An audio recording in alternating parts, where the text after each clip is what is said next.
Good afternoon, everyone.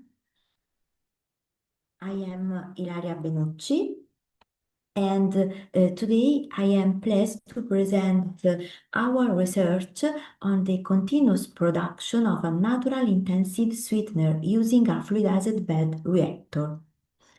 The results I am sharing today are part of the Bioprolicor project, a green initiative funded by the Italian Ministry of Research. Our goal is to develop green bioprocessing strategies to co-produce high added value compounds from licorice root in collaboration with industry such as Amarelli. And in detail, this work focuses on optimizing the bioconversion of glycyrrhizin from licorice root into a high-value functional sweetener. First of all, I would like to introduce myself. In 2007, I obtained a master's degree in food science and technology, and in 2011, I earned a PhD in food biotechnology. After several years as a research fellow, in November 2023, I became a fixed-term researcher at the University of Tuscia, where I conduct my research and teaching activities regarding food biotechnology. Our research group that you can see here in the picture is coordinated by Professor Marco Esti and focuses on the development and application of innovative biotechnologies for the food and beverage sector, ranging from the recovery of natural colorants from unsold vegetable to the development of targeted approaches for the bioconversion of bioactive substances from agri-food waste. To learn more about our research activities, I would like to invite you to visit our website and follow us on social media. Now, coming back to our presentation,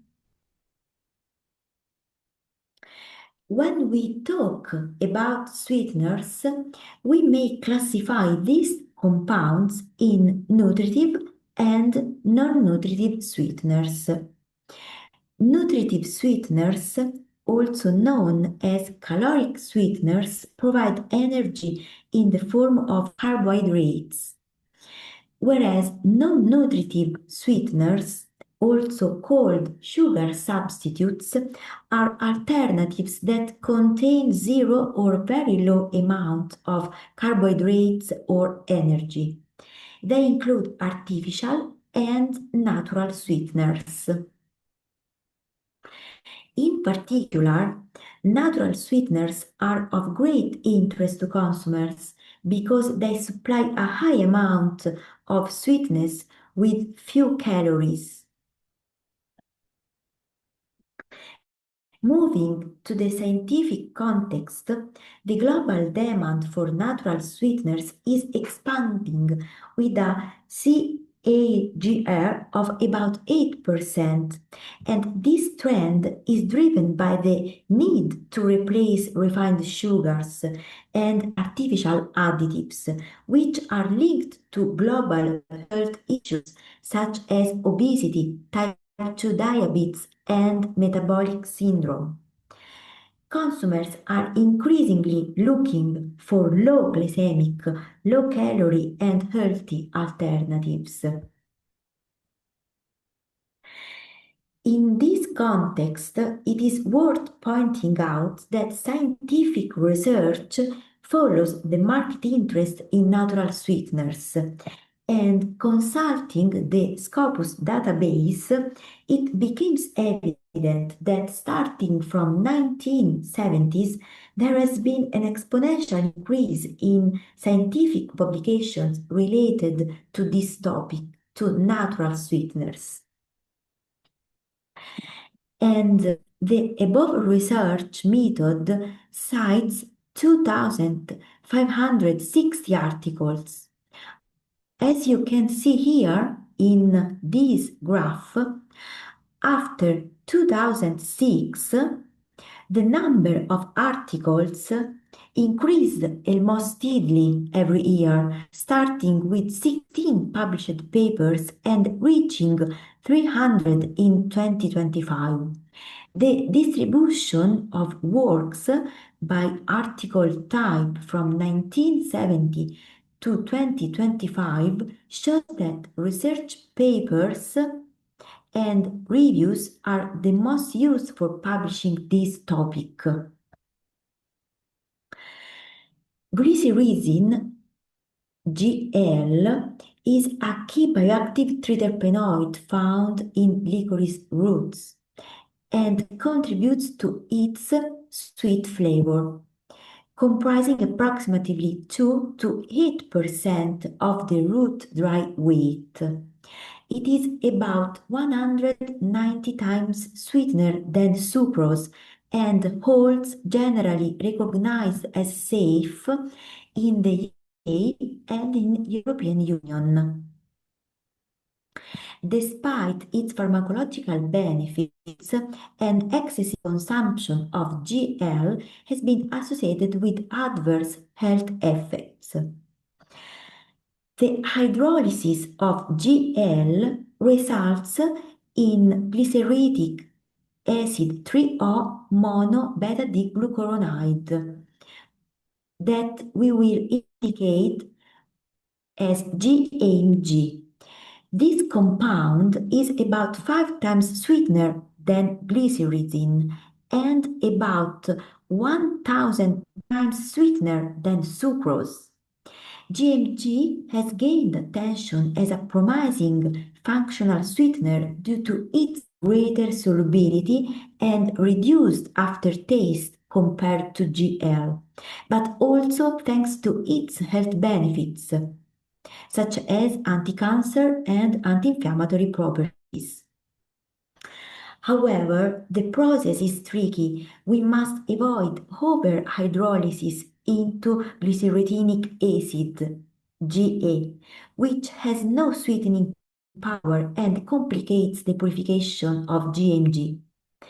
GA exhibits a range of pharmacological properties and it is widely applied in cosmetic formulation, such as skin conditioning agent. It has no sweetening power, and this is an important characteristic for this compound. The key enzyme able to catalyze the hydrolysis of GL into GMG is beta-D-glucuronidase that we will indicate with the acronym beta-GUS. Despite the chemical synthesis of GMG is possible, it involves complex processes under harsh conditions, leading to high cost and a significant environmental impact. Biological production using enzymes offers a more sustainable alternative with high yield and reduced environmental footprint. So the enzyme beta-D-glucuronidase, beta-GUS, may be found in different sources, such as microorganisms, plants, and animals. And depending on the source, this enzyme is able to catalyze the hydrolysis of GL by a different degree of efficiency and a different selectivity. Biocatalysis process may be more economical and more efficient when we apply enzyme immobilization. This technique aimed at confining enzymes within or on the surface on insoluble solid supports, such as microsphere of inert material, may be obtained through physical or covalent binding. And it has been developed to enhance biocatalytic stability and its reusability.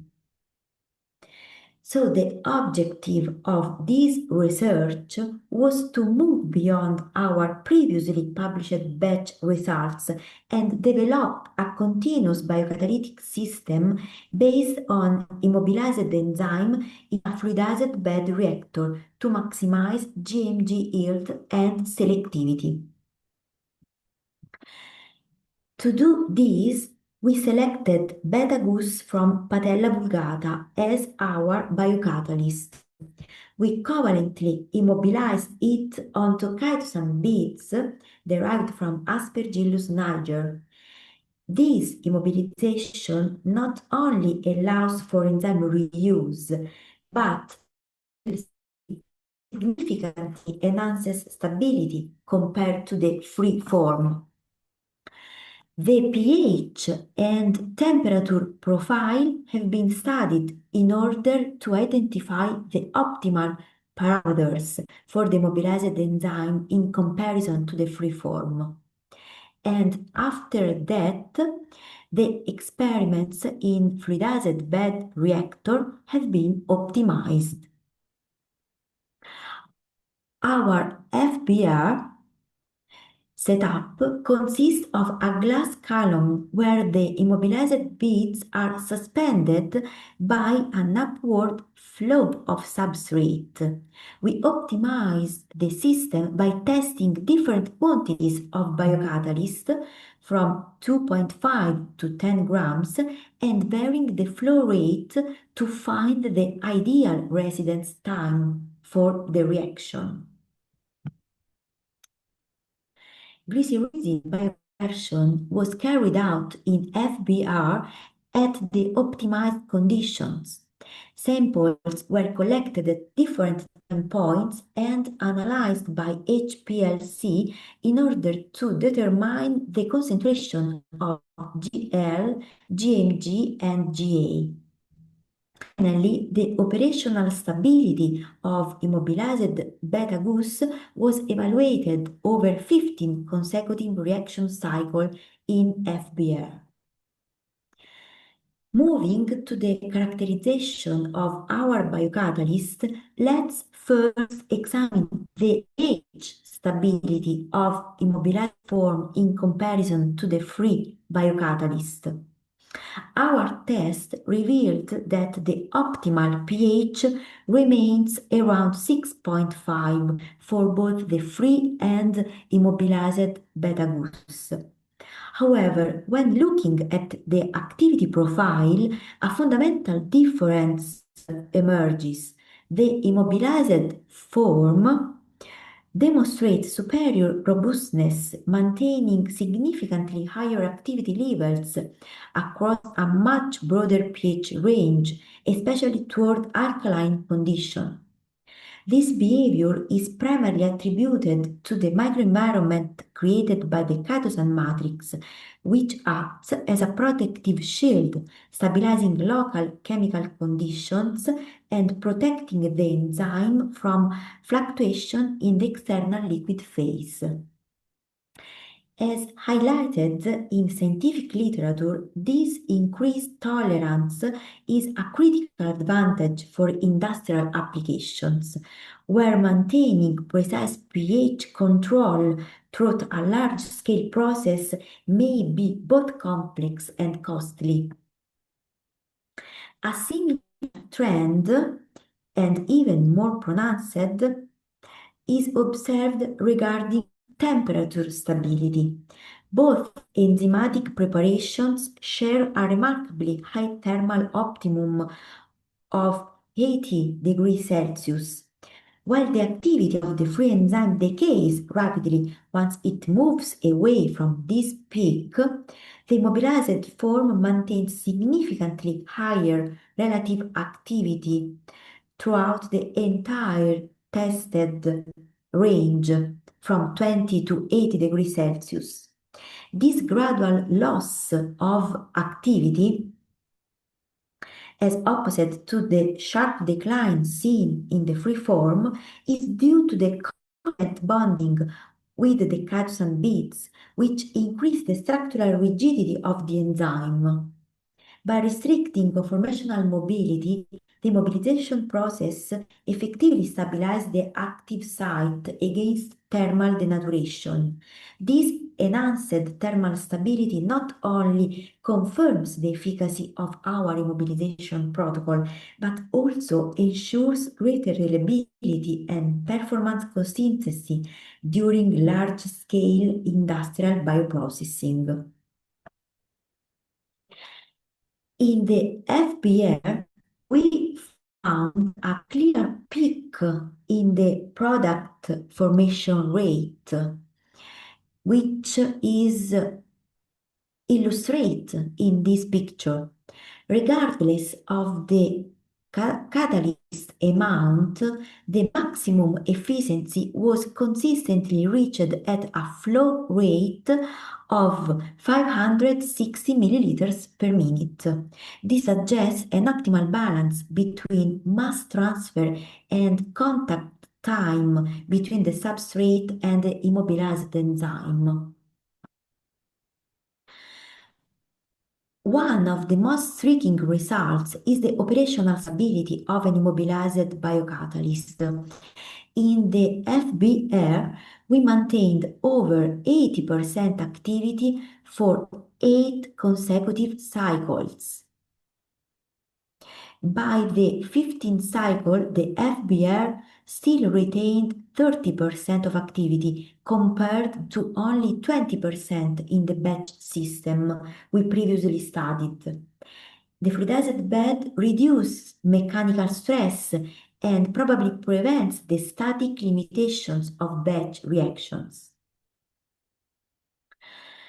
During a 72 hours run, our optimized FBR achieved high GL conversion. We saw a rapid increase in GAMG concentration, in GMG concentration after 20 hours, peaking at 275 ppm as indicated here. Notice the limited formation of GA, which stayed around 65 ppm, confirming the high selectivity of the immobilized continuous system. Let's summarize the comparison between our published batch study and this new FBR system. Regarding the yield, the fluidized bed reactor produced 275 ppm of GMG versus only 61 mg per liter in batch. About the conversion, we reached 75% of bioconversion in fluidized bed reactor compared to only 58% in batch. And most importantly, the selectivity. FBR significantly reduced unwanted GA formation, providing a much purer sweetener. In conclusion, integrating covalent immobilization with a continuous fluidized bed reactor represents a major step forward. This system offers higher productivity, superior selectivity for GMG production, and enhanced long-term stability for the enzyme. It is a viable green technology for the industrial production of natural high-intensity sweeteners. That concludes my presentation. I would like to thank my colleagues at Tuscia University and our project funders for their support throughout the BioProLiquor project. As I cannot be with you in person today, I unfortunately won't be able to take live questions. However, I am very keen to hear your thoughts or address any curiosities you may have regarding this research on glycerism bioconversion. So please feel free to reach out to me directly by email. Thank you very much for your attention and for your time.